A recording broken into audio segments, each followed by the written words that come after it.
I'm a music artist and songwriter. So there's this wahala that has been going on lately, like has been going on in my head, going on everywhere publicly.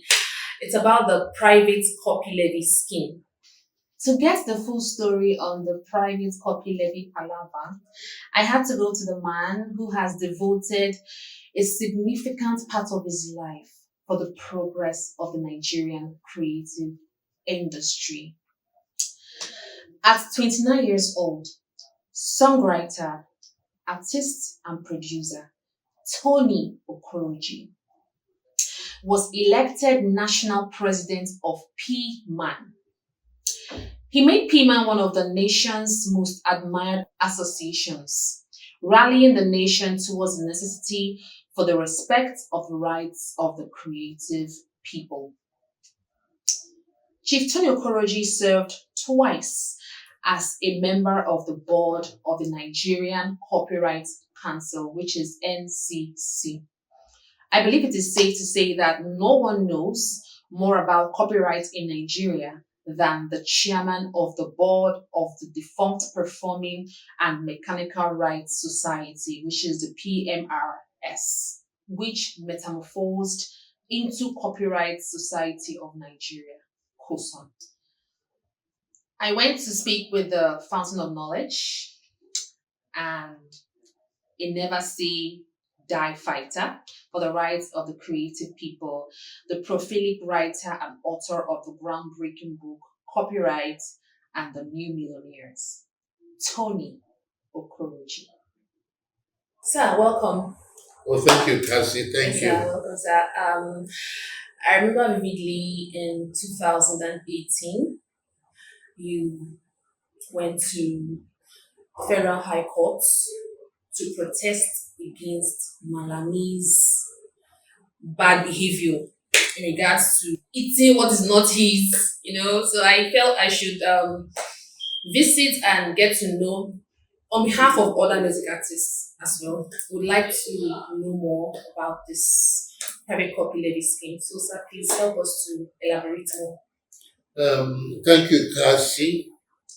When on 15th January 2018, Okay. I embarked on a week-long open demonstration in front of the Federal High Court, Lagos, against Mr. Abubakar Malami, SAN, then Attorney General of the Federation and Minister of Justice, debatedly the most powerful man in Nigeria at that time. It was after several meetings with Mr. Malami in his Abuja office. I tell you, Mr. Malami's words and arguments had left me trembling and scared about the damage such a man with his dangerous mindset and the enormous power he was wielding could do to the future of Nigeria and how many years it will take our nation to repair the damage. I very well recall the arguments I had with Mr. Malami after I pleaded with him to ensure that Nigeria's copyright law was fully implemented. He replied me that he was not interested in law and that he was driven mostly by national interest. When I asked him if upholding the law is not in the national interest, he answered that he saw it differently. Then I asked him who determined this national interest he was talking about, and he did not answer me. Kasi, I was bewildered that a qualified lawyer, a senior advocate of Nigeria, the nation's attorney general and chief law officer, did not understand that respect and adherence to the rule of law were the foundation of the progress of every nation, and that in a democracy, no one man has the sole authority to determine national interest. Very true.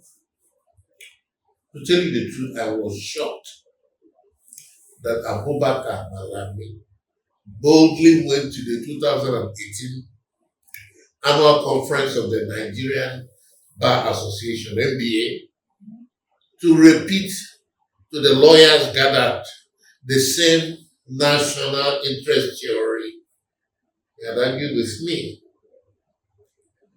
I honestly wondered whether, with his training, Malami's same theory represented his true understanding of how nations grow, or if it was a maneuver and he was hiding behind the phrase national interest to achieve his own objectives.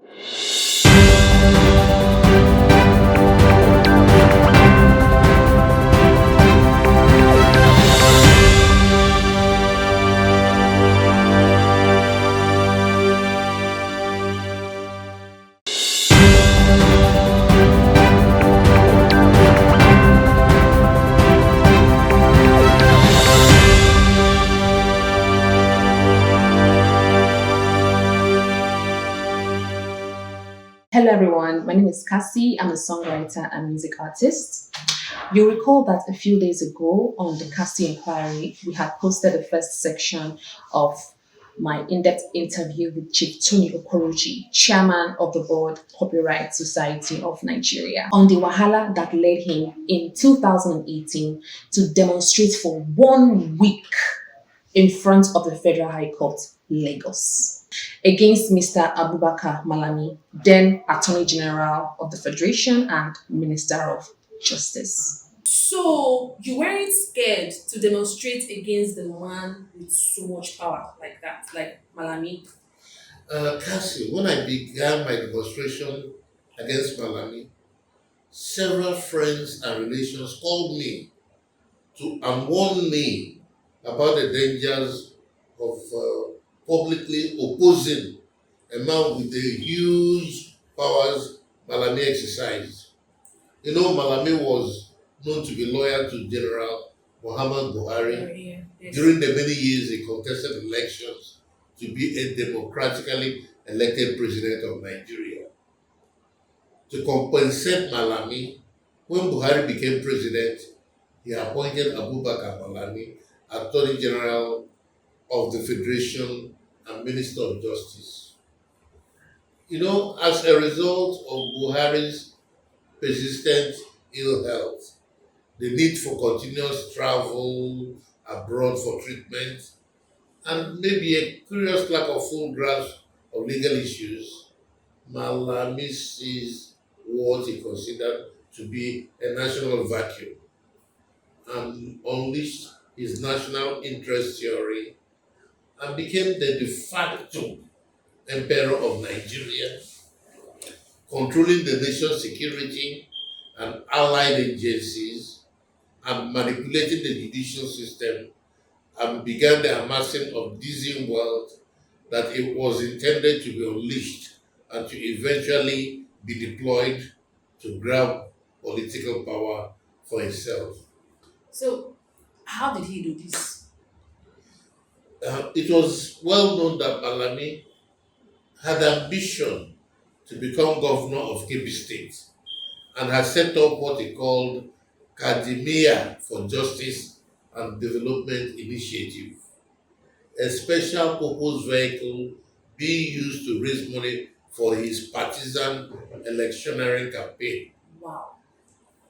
As chairman of COSON, I was indeed approached to contribute money towards the fund, Okay. but I refused because I've never been a member of any political party and do not contribute money to partisan politics.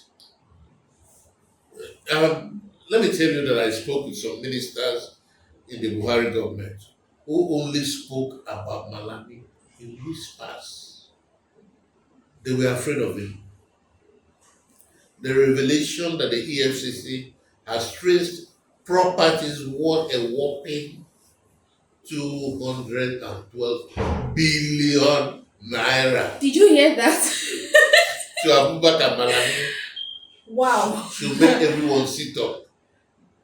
The pocketing by one man and his family not known to be engaged in any significant manufacturing enterprise, any serious trading business, or any special service delivery activity of this frightening amount of money, which is bigger than the budget of some states in Nigeria, is the true reason, my dear, why millions of Nigerians live in abject poverty and penury, and many see very little future for our country and have turned to crime that threatens all of us. How much again did you say was traced to Malami? Because I'm a little bit, not a little bit, I'm quite surprised to hear that amount. So I don't want to hear it, but I want people to hear you very well. Like, can you help us repeat The again? EFCC have said that they've traced over 212 billion naira in property to Whoa, Malami. whoa.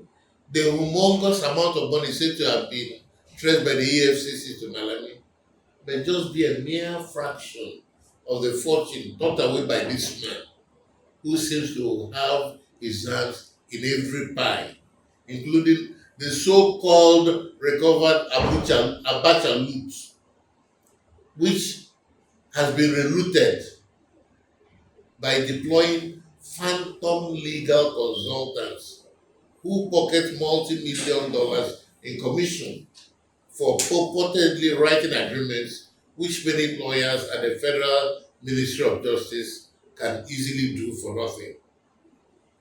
Have you heard of the Paris Club Reform Brouhaha? That's another place where a lot of money has flown away.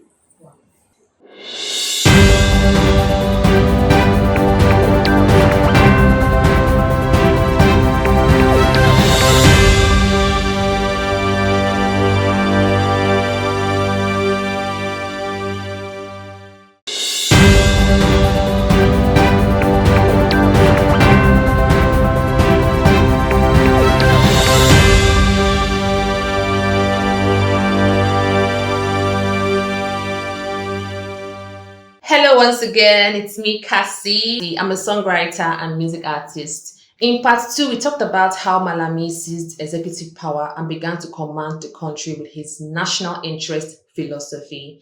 In part three, we'll talk about how Malami, due to the vacuum created by Buhari's persistent illness, became the emperor of Nigeria and began to control security agencies, manipulating legal systems, and of course, amassing frightening amounts of money.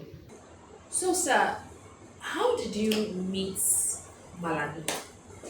Because we'd like to know. Now, I didn't know him before, but Okay. following Abubakar Malami's appointment by Buhari Okay.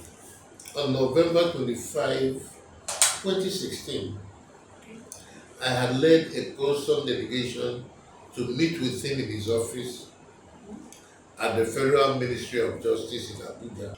I spoke to him about the significant work we have done over several years to unite the different organizations in the Nigerian music industry under what we called the Nigerian Music Industry Coalition, and that we had set up the framework for an industry with potentials for tremendous employment of our youth and wealth creation and growth for the Nigerian nation. We sought the assistance of the Attorney General to actualize the plans. One of the initiatives we discussed with Mr. Malami was what we call the private copy levy scheme. Scheme. Okay. What is the private copy levy scheme all about, sir?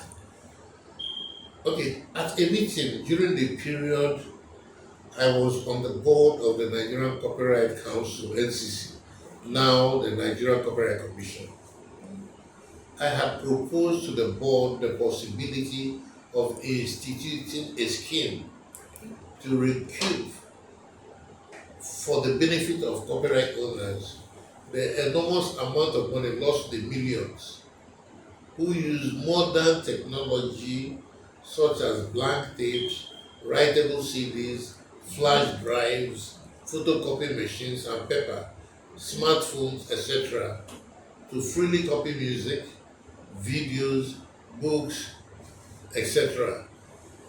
Yes, similar schemes have started working in Scandinavia and even some countries in our region, such as Ghana and Burkina Faso. When I talk about private copy, I talk about uh, cell phones that you can go to now and you see thousands of musical works copied True. by somebody True. without paying one penny True. for Very those. true. Very Yeah, true. right. You see flash drives with hundreds and thousands of works which True. have been acquired for free. There are a lot of Nigerian young people in Nigeria who graduate from the University of Polytechnics without ever buying a book. True. They Photocopy. go to business centers and copy Copy. True. full books True. Very written by true. somebody, deny the person of any income or the publisher of any income. True. You know. So by doing this, the owners of the works lose a huge amount of money.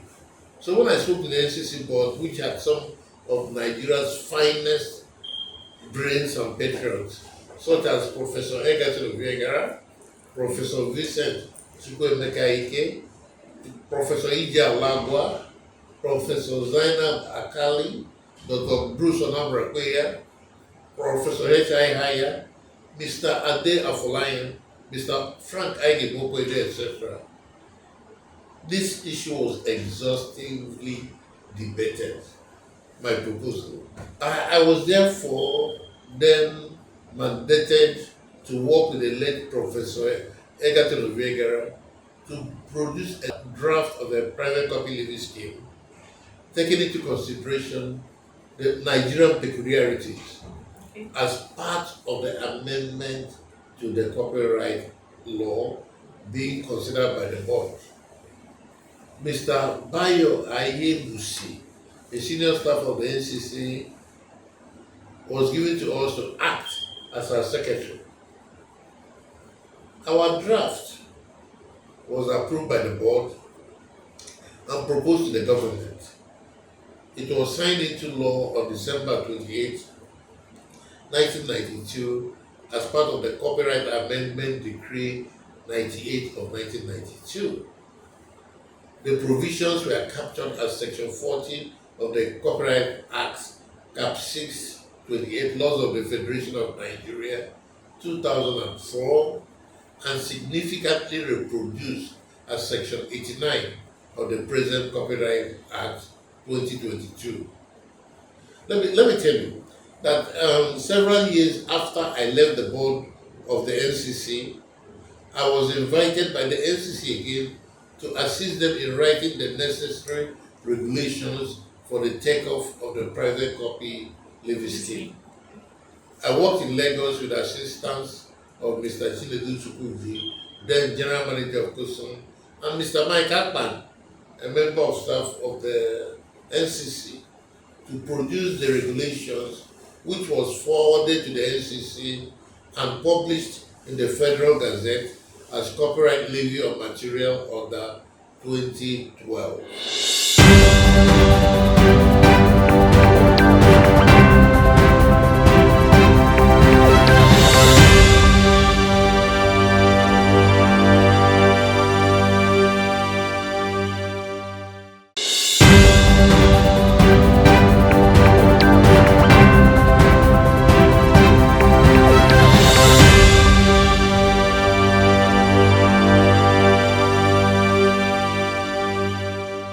Hello everyone, it's your girl Kasi. Once again, I'm a songwriter and music artist. I believe that so far you would have watched parts 1, 2, and 3 of this deep and historic story. In part 4, Chief Tony Okoroji explains the reason for the private copy levy scheme. which he explained to them at the Federal Ministry of Justice. Malami's interest on the private copy levy scheme, and how Chieftain Okoroji encountered deceit upon deceit. The more he looked, the less he saw. And then the overnight order to purportedly approve the MCSN, Malami's SPV, to collect royalties on behalf of Nigerian creatives. So, how does the private copy levy work, sir? Yeah, under the private copy law and regulations, a small levy is imposed and Okay, collected by the Nigerian Customs Service. okay, This levy is paid by local manufacturers and important importers, local manufacturers and importers of okay, such items as blank tapes, okay, writable CDs, okay, flash drives, photocopy machines and paper, smartphones, etc. These are items really used to copy music, videos, books, and so on. The money collected by the customs is paid to the Nigerian Copyright Commission, which retains a stated percentage for copyright enforcement. The bulk of the money is meant to be distributed as royalties okay. to copyright owners through their different copyright collective management organizations and similar organs. Okay, sir. So how did Mr. Malami react when you talked to him about the private copy levy scheme? How did he react towards it? Um, Malami was, my meeting Malami was interesting. At our meeting in 2016, he expressed great interest in the quick implementation of the private copy levy scheme. In fact, he invited two of his aides, Mr. Okoy Obono Obla and Mr. Sylvester Emmanuel, and directed them to set up a committee with me and that we should meet within 2 weeks. Within 2 weeks, he specified, towards the speedy implementation of the private copy levy scheme. Thereafter, I met with Mr. Obla and Mr. Emmanuel, and we agreed on a date for me to return to Abuja for the meeting. Okay. Kasi, I came back to Abuja as agreed, but the meeting never held. Wow, really? At the Federal Ministry of Justice, I encountered deceit upon deceit. The more I looked, the less I saw. Mr. Emmanuel took me through a merry-go-round. At the end of the day, it was clear to me that they were up to something. While I had spent years working to develop the private copy levy scheme for the benefit of thousands of creative people in the country, at the Federal Ministry of Justice, they saw the private copy levy scheme as a possible private money spinning machine and had decided to concoct a different agenda to milk it. I've heard so much about the MCSN and the private copy levy scheme. So, how did the MCSN get involved, as in get into this whole situation? Um, on April 3, 2017, I had just returned to Lagos from attending the 75th birthday ceremonies of evangelist Ebenezer Obefabi in Abeokuta. When I got a call from a reliable source in Abuja that without consulting anyone in the music industry, and despite the strong protestations of the Nigerian Copyright Commission, Mr. Abubakar Malami was scheming to deceitfully have approved and licensed the notorious group Musical Copyright Society Nigeria (MCSN) to collect and distribute royalties on behalf of innocent Nigerian musicians. Wow. MCSN's controlling mind and alter ego is one Mayowa Ayelaro, Okay. who is not a songwriter or composer, a music publisher or label owner, with absolutely no investment in the music industry, and who has never been elected by the musicians of Nigeria to represent them in any form. An investigation will show that for 36 unbroken years, Mayowa Ayelara has been the chief executive officer of MCSN. 36 years? Yes. That's a lot of years. That's like forever. It's a long, like, it's quite much. No, he haven't had a rest. At that point, we were talking, MCSN and its officials were facing 7 different criminal cases. 1, 2, 3, 4, 5, 6, 7 criminal cases 7. before several judges of the Federal High Court. Indeed, after investigation, an earlier attempt to license MCSN was publicly nullified by the government of President Olusegun Obasanjo in 2005. Wow. Wow. Wow. Having manipulated the system for over 25 years, trial was scheduled to commence in April 2017 in each of the 7 cases in which ILR and MCSN were defendants. That was indeed the significant reason for the hyperactivity in which the Honorable Minister of Justice quickly approved MCSN without due process so as to truncate the criminal cases against Mayo Ayelaro. Okay, sir, please tell me, how did the then Attorney General Malami, how did he do this? Like, how did he manage to do all this? In 2017, the Attorney General of the Federation and Minister of Justice, Mr. Abubakar Malami, in a bizarre letter, directed the NCC to approve MCSN as a collecting society to collect copyright royalties for the Nigerian music industry. The leadership of the NCC was mystified by what Mr. Malami, a lawyer, was asking them to do. The NCC replied Mr. Malami, giving him several reasons why what he was asking the commission to do was unlawful and dangerous. But you know what? The NCC objections did not deter the AGF.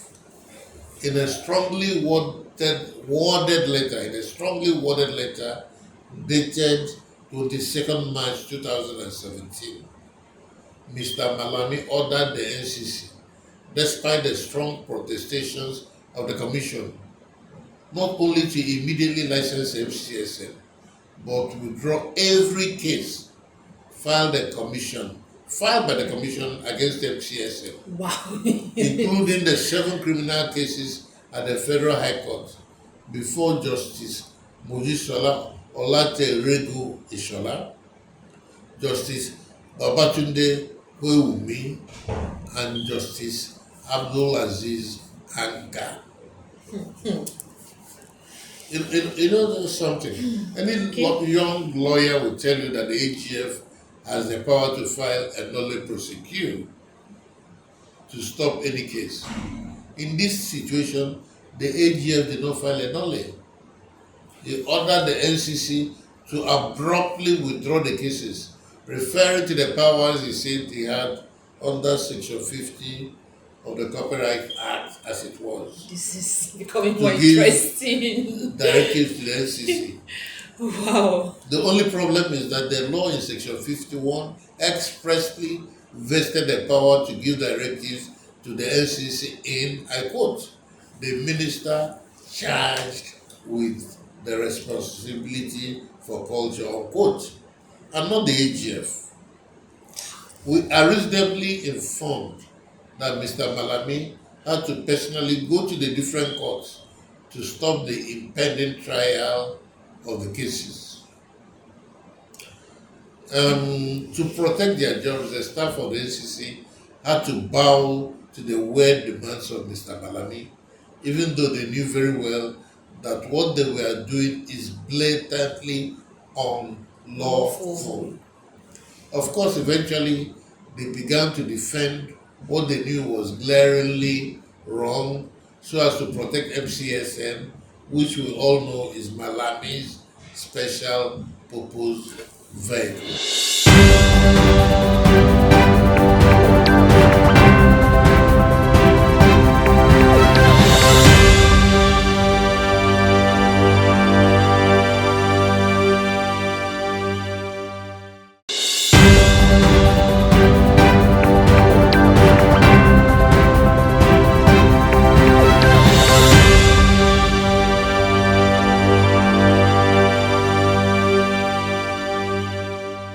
Hey, once again, I'm Kasi. I'm a songwriter and music artist. Delivering rhythm, energy, and pure vibes is my specialty.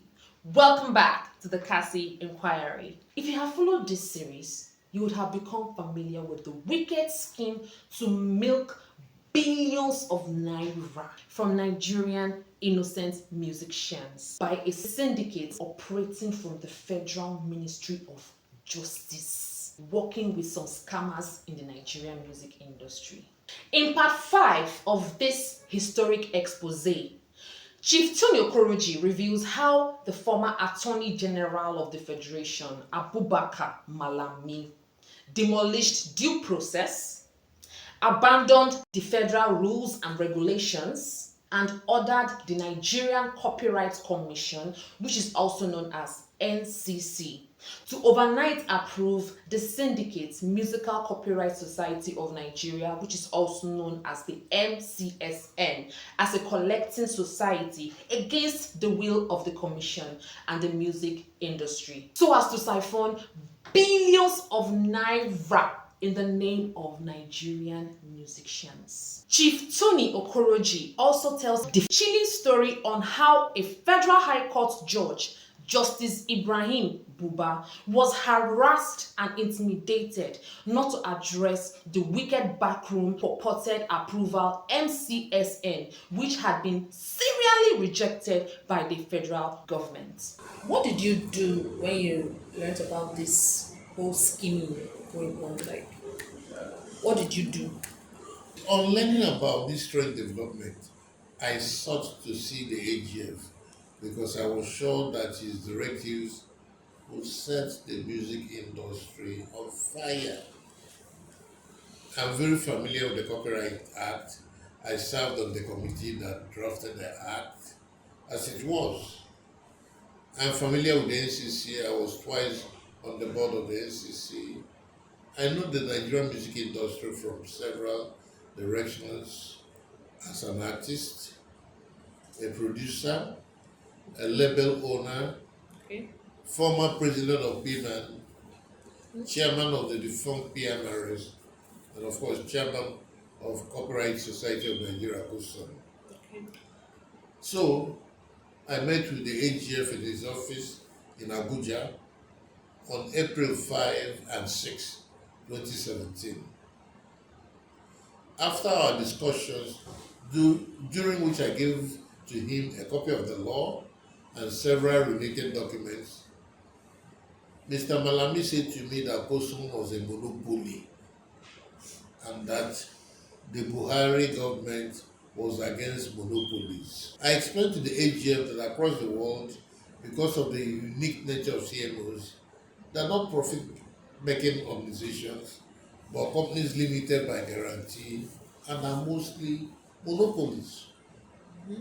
I referred him to the two other approved CMOs in Nigeria, Audiovisual Rights Society of Nigeria, AVRS, for the movie industry, and the Reproduction Rights Organization of Nigeria, Repronig for the literary and publishing industry, both of which are companies limited by guarantee and the monopolies. Monopolies till today, they remain monopolies. Monopolies.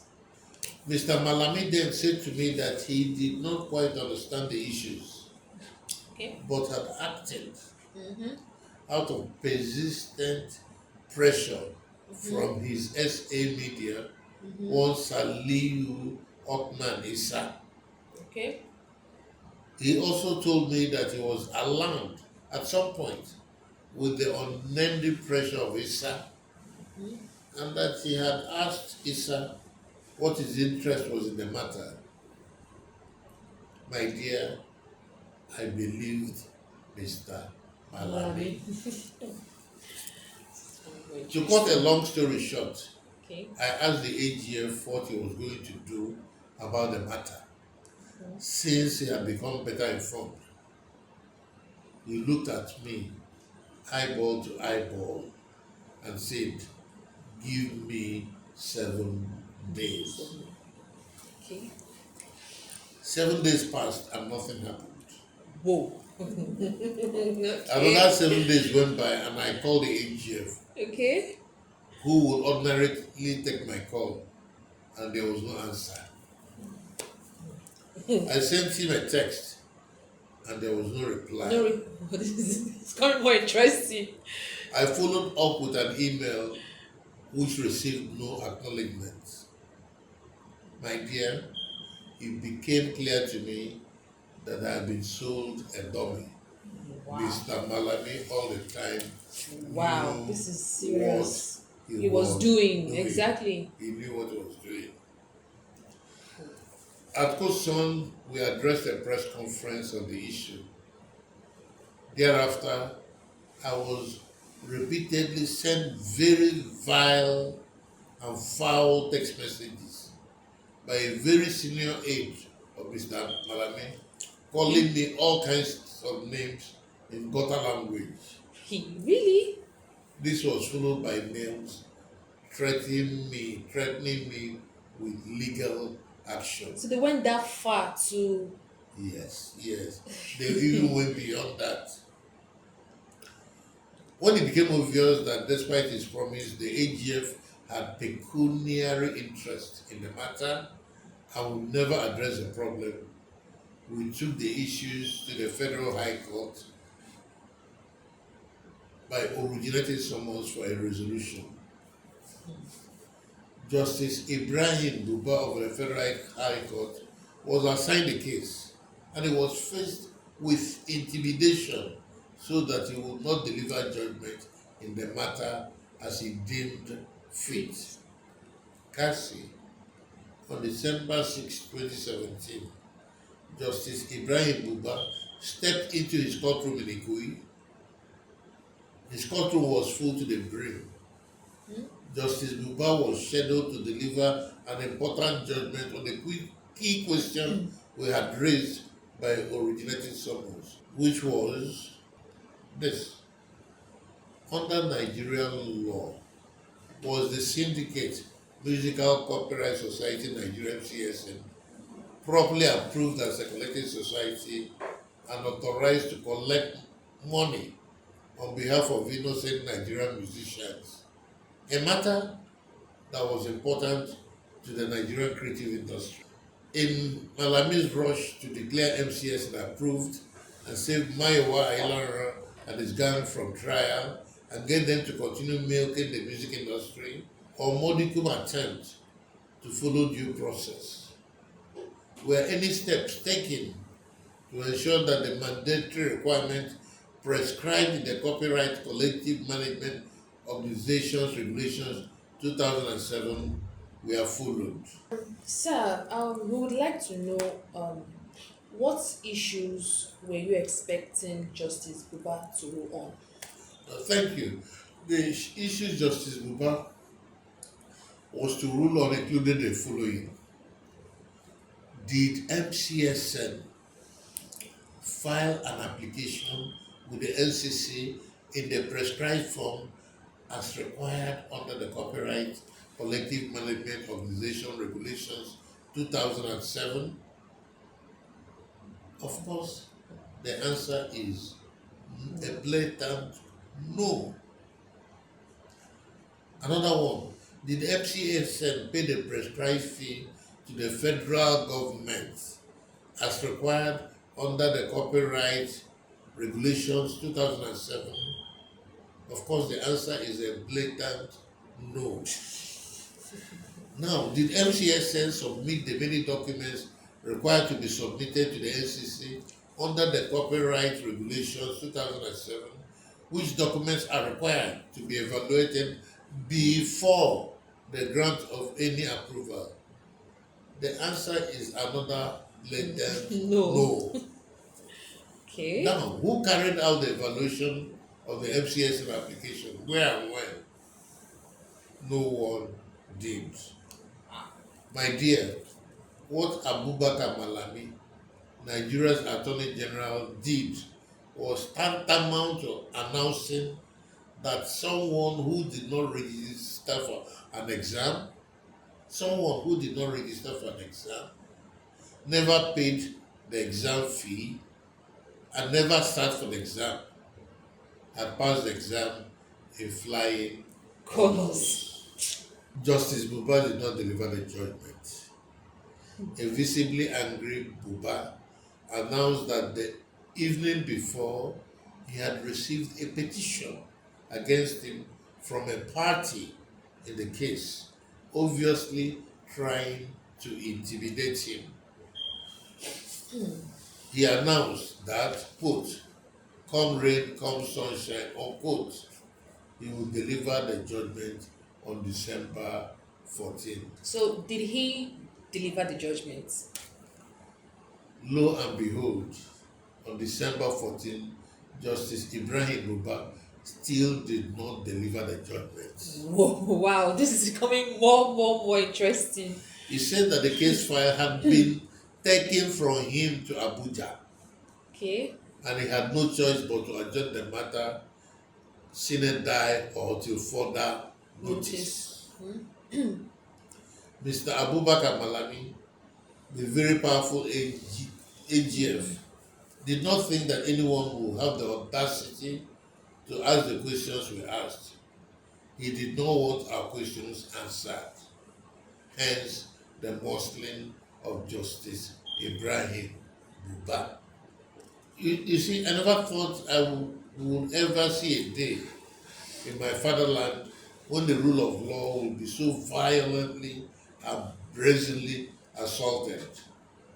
The courts were supposed to be the last refuge of the common man. I was startled by the president being set, a judge being twisted so that he does not deliver judgment in a case as he deemed fit. For me, it was crazy. I demonstrated for days and carried placards in front of the Federal High Court in Lagos and insisted that the case file be brought back to Justice Buba. The case file is suit number FHC/L/CS/1259/2017 was eventually brought back. But I tell you, by then, so much water had passed under the bridge.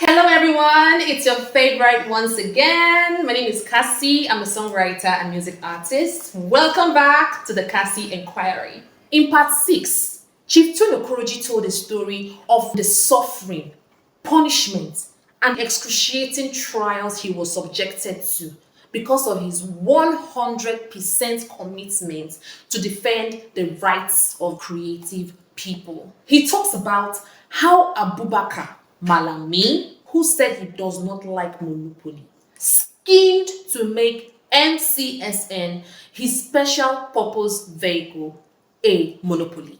He discusses how karma seems to have caught up with Abubakar Malami, the man who married the third daughter of President Muhammad Buhari, some say to shield himself from accountability.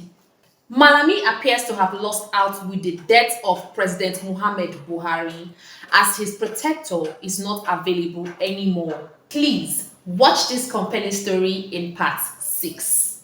Thereafter, I was subjected to unbelievable torture for having the boldness and audacity to insist on the rule of law in my country. Yes, I was tortured unbelievably for having the boldness and audacity to insist on the rule of law in Nigeria. I was subjected to unending defamatory statements. The police, EFCC, DSS, NCC, and NFIU were unleashed on me and my colleagues at Kusan.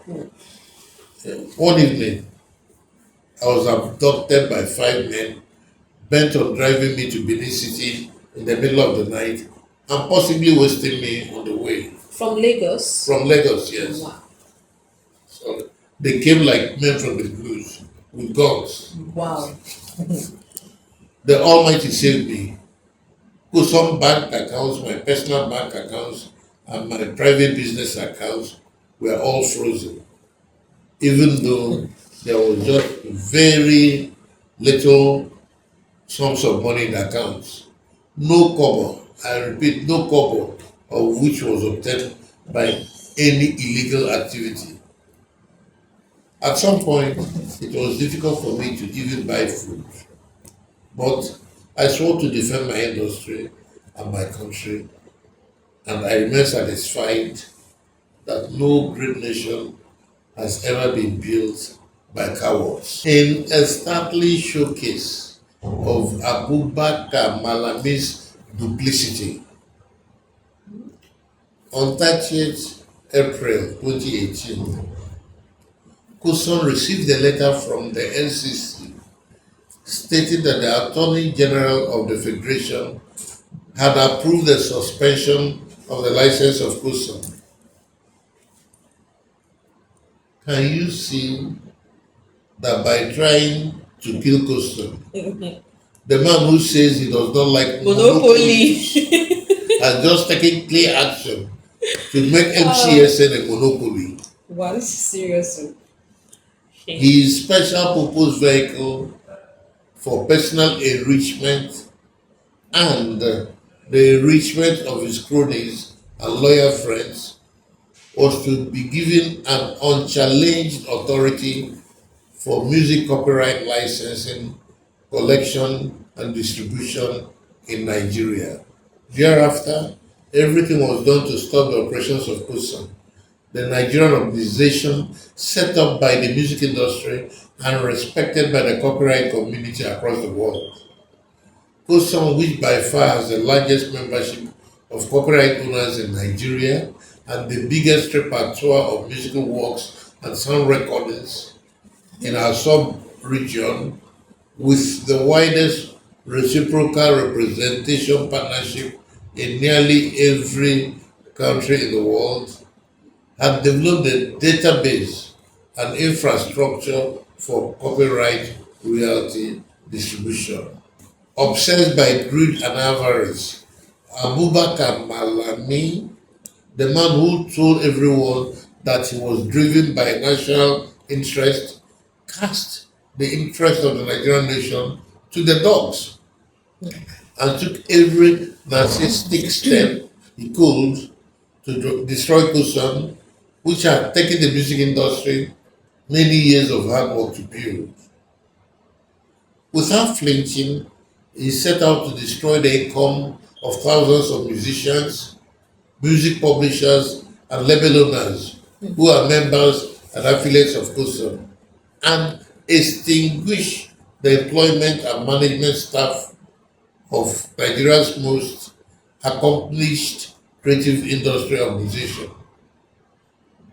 The actions of Abubakar Malami and the total lack of due process set off a series of negative events in the music industry, resulting in a lot of confusion, discord, and multiple litigations, some of which continue till today.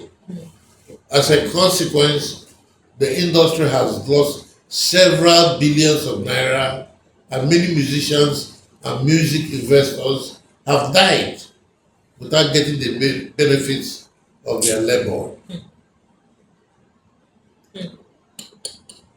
Upon Malami's purported approval of MCSN to license, collect, and distribute music copyright royalties, an unrelenting shakedown began to pressure organizations doing business in Nigeria who deploy music in their operations. One of the well-known, I'm sure you know about them, examples is the pay TV company MultiChoice, Yeah. Choice. from which the sum of Multi-choice. 2.7 billion naira was grabbed and shared amongst the MCSN lords, their lawyers, and enablers in government. Sorry, please, sir. Can you repeat? Though I say that one of the well-known examples is a pay TV company MultiChoice, from which the sum of 2.7 billion naira was grabbed and shared among the MCSN lords, their lawyers, and enablers in government. Very few musicians in whose names the billions were obtained ever saw 1 naira of the billions. This scandal of monkey the walk, baboon the chop continues to haunt the Nigerian music industry till today. But the time has finally come for a proper investigation of who got how much from the multi-choice shakedown. And yes, to implement Malami's main agenda, Mr. John Hussein, a retired former staff of the NCC, was appointed Director General of the Commission on January 8, 2019. He has spent more than 7 years at the NCC, carrying out the dictates of the former AGF. The appointment of Mr. Hussein resulted in numerous petitions, as he was alleged to have been engaged in several fraudulent activities, including continued collection of salaries from the federal government when he was no longer staff of the NCC Seriously. or any agency of the federal government. Investigations of the petitions against Mr. Sen by the Code of Conduct Bureau and the ICPC were stunted by Mr. Malami and his officers at the Federal Ministry of Justice. One of the fallouts of the war at the NCC was the sudden removal on October 15, 2020, of the chairman of the governing board of the commission, Dr. Tony Clinton Jaja. Dr. Jaja had opposed much of the deceitful Malami agenda being implemented by the DG, including the sudden romance and adoption of MCSM, which not long before was being prosecuted by the NCC in 7 different criminal cases at the Federal High Court. 7 criminal cases. I heard that Malami has been arrested. What actually happened? Why was he arrested? My dear, in 2022, at the end of his tenure as AGF during NERA, Mr. Abubakar Malami got engaged and married Nana Hadiza, the third daughter of President Muhammadu Buhari, reported to already have 6 children for another man. We have been told that the maneuver was to was meant to install a shield around Malami and make him impervious to investigation and prosecution, with the belief that no one would dare probe the ultra rich son in law of the military general who became Nigerian president. Or like an immunity or something like that. Yeah, like immunity, forever immunity. Nana Hadiza became Malami's third wife. Unfortunately, karma strikes when it would strike. Definitely. On 13 July 2025, it was reported that General Muhammadu Buhari had died in a hospital in London. In a twinkle of an eye, the bulletproof vest that the seemingly untouchable Malami had clothed himself with evaporated, and he suddenly became naked. Nobody should cry for Malami for the travails he and his family are undergoing. The injury caused to many by the activities of this man will take years to repair. Some of the injury may never be repaired, but let everybody learn that no matter how smart you think you are, karma is real. True.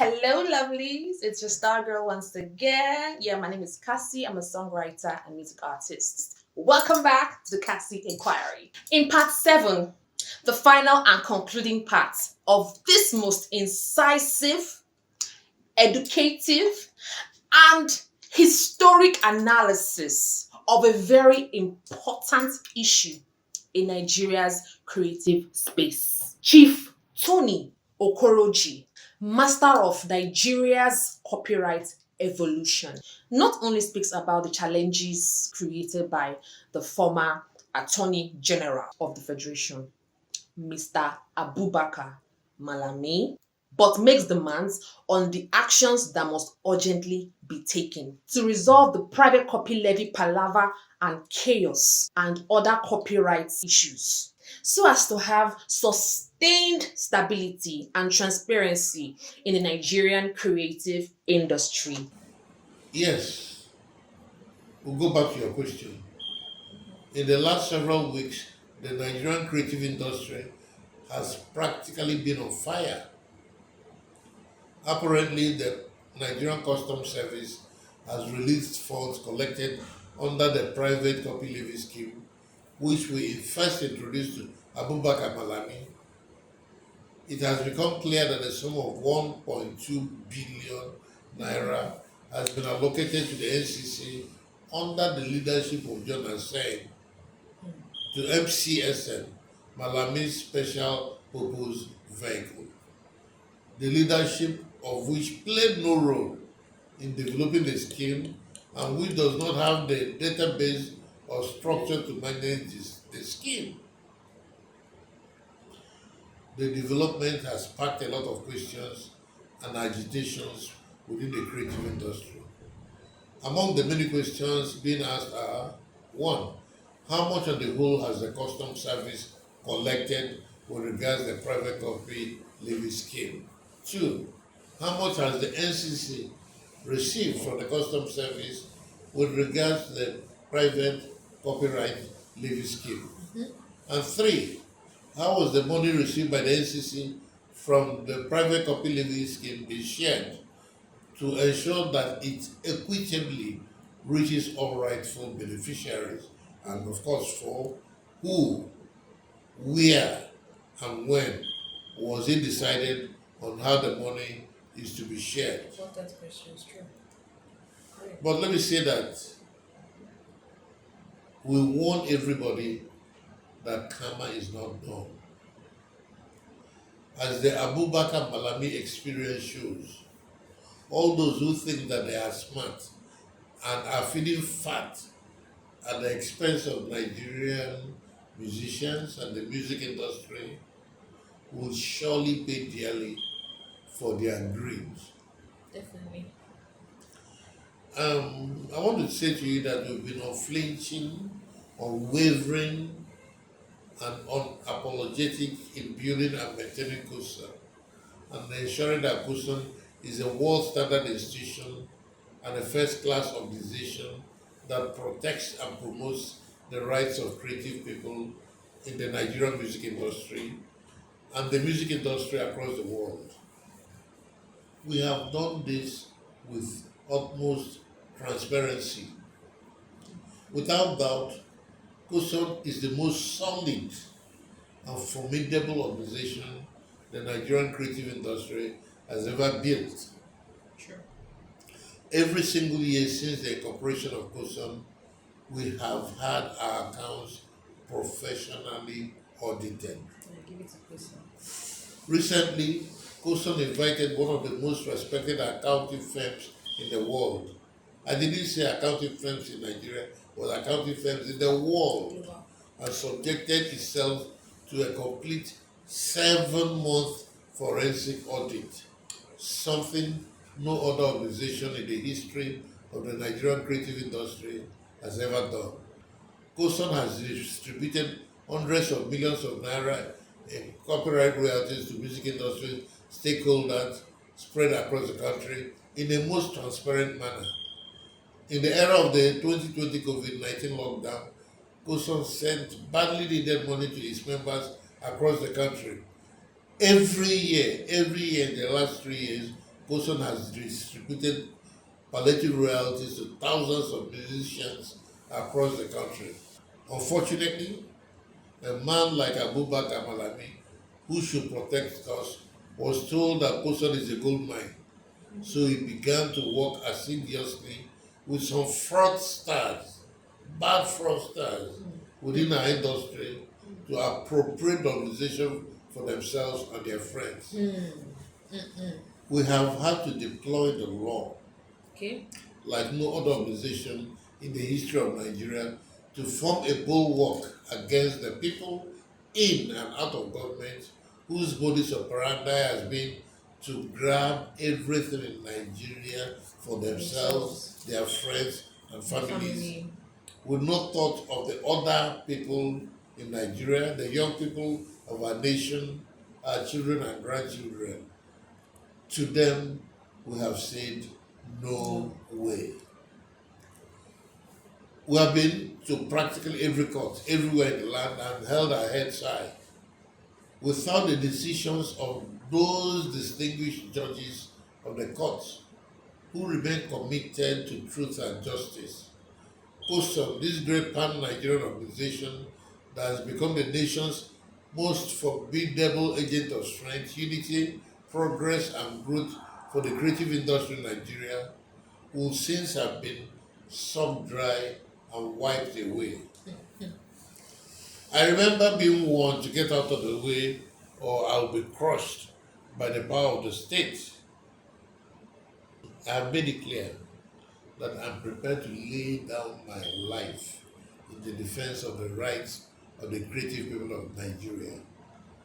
It is my firm belief that no great nation on earth has been built by cowards. We have been investigated and investigated and investigated. I'm proud to say that nowhere has anyone in the leadership of COSON been found to have taken ₦1 that does not belong to him.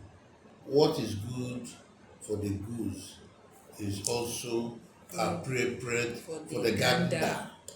Yeah. That is why at COSON we make the following 10 demands. Number one, Okay.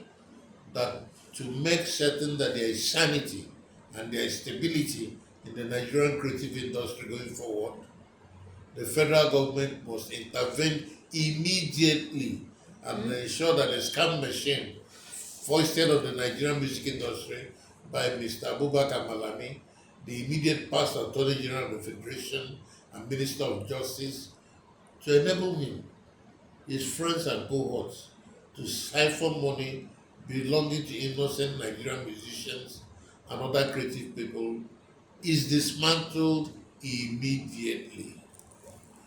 Two, that to ensure that the funds resulting from the private copy levy scheme are not frittered away or rapidly stolen.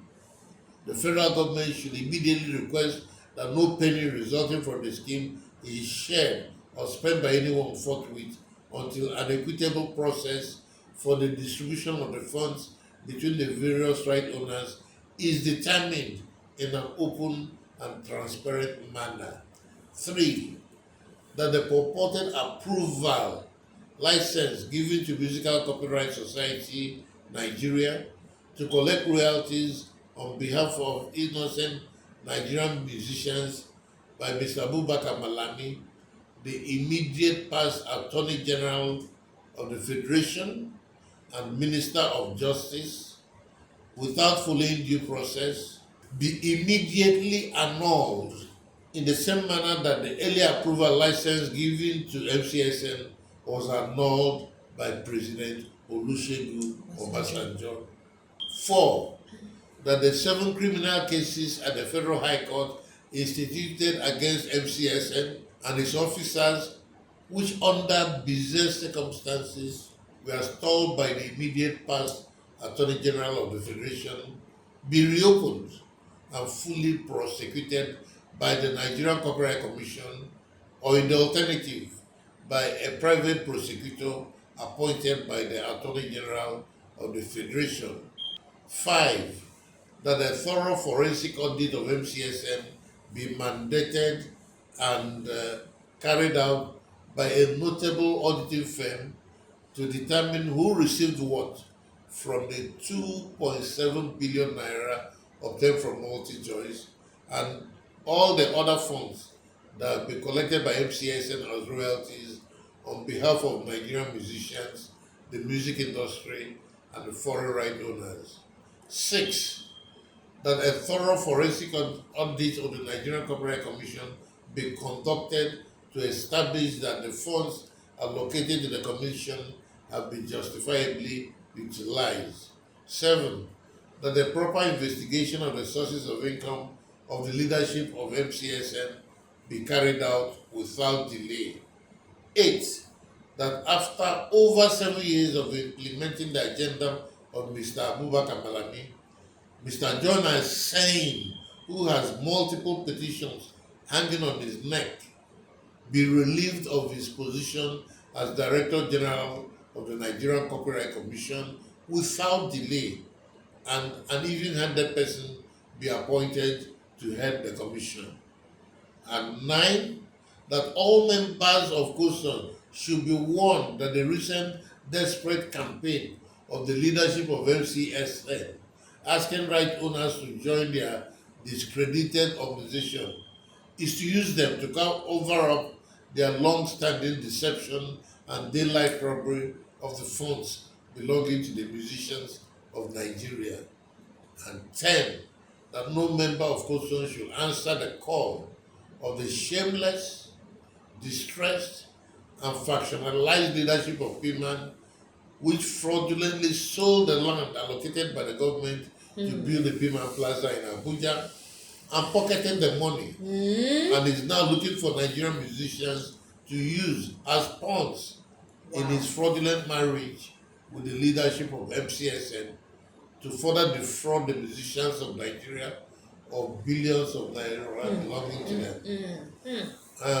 At the end of the day, I'll let you know that COSON will continue to assure its thousands of members and affiliates across the nation and its reciprocal representation partners across the world that COSON will continue to forcefully defend their rights and that transparency and accountability will continue to be watchwords at COSO.